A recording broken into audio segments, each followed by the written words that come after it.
commentaire de foot est de retour donc, pour faire les après-matchs de la CAN 2012. Donc, nous allons parler du match qui s'est déroulé dimanche entre la Tunisie et le Ghana. Un très très bon match.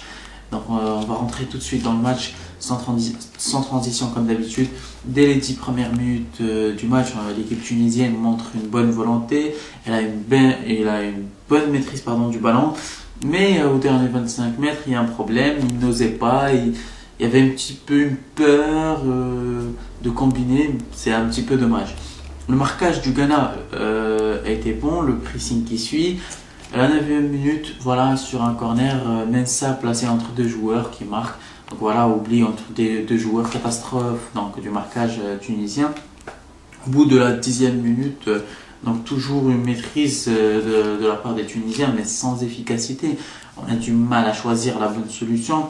Ils les avaient sur les ailes, je pense, mais malheureusement, le choix qui a été sur l'axe, parce que dès que le joueur tunisien passait sur l'axe, par exemple, on va dire Khalifa ou bien Msakni, ils étaient vite encerclés par deux, voire intelligemment trois joueurs. On a l'impression, donc les Tunisiens ont l'impression que les longs ballons vont faire raccourcir la distance. Donc ça raccourcit pas les distances, les longs ballons. C'est juste comme ça, impulsif, et il faut poser le ballon à terre et jouer et combiner. Du côté du Ghana, un jeu plutôt calme, avec un faux rythme. On ne se laisse pas impressionner par donc cette maîtrise tunisienne. On connaît le Ghana, c'est une équipe de classe mondiale, elle sait gérer les matchs de ce point. Sur un corner, il y a une situation sur un corner, je pense que c'était à la 17e minute. Trois joueurs tunisiens ont été alignés sur la même ligne. Il suffit juste que le joueur ghanéen contrôle, feinte et il efface les trois joueurs facilement. Donc ça ne s'est pas passé comme ça, heureusement pour les Tunisiens, ça ne s'est pas passé comme ça. Mais voilà, il fallait faire attention. Au bout de la 20e minute, un pressing toujours aussi mou des Tunisiens, peu agressif. Une seule fois où ils ont fait un pressing agressif, ils ont eu une occasion avec Zewedi.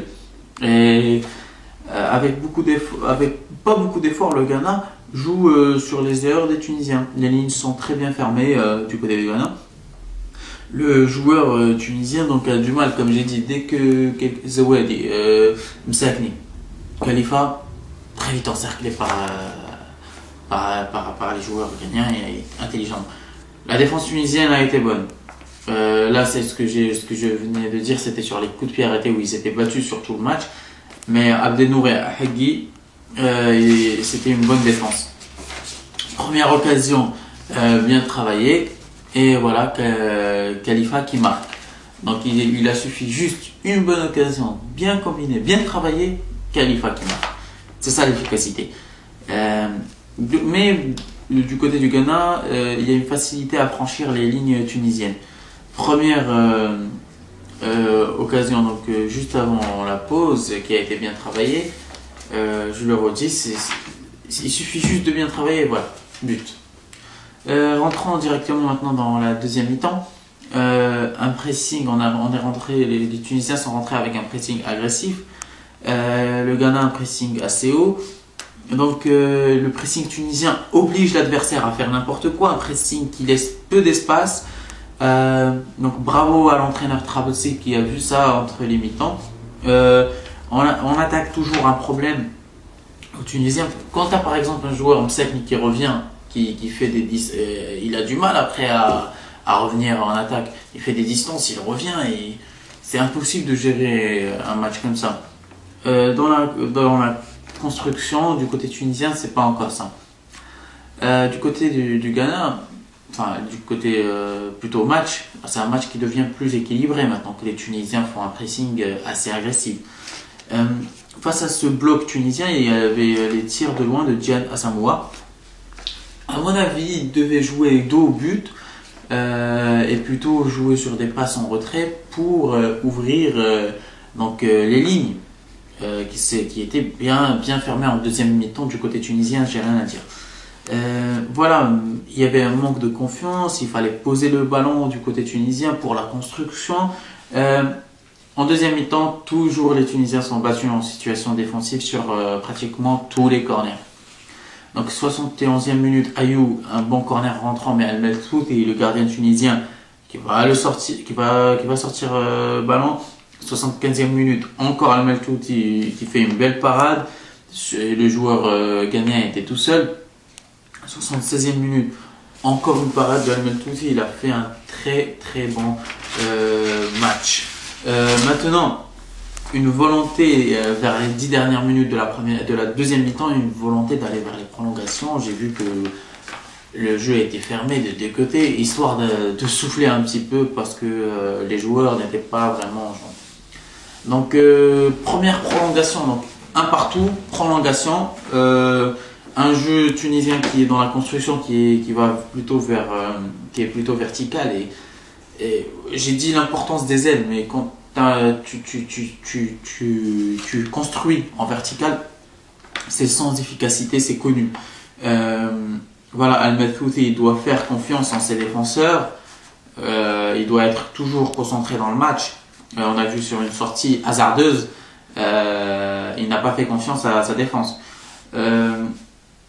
Côté ghanéen, on subit juste les attaques bien construites des Tunisiens.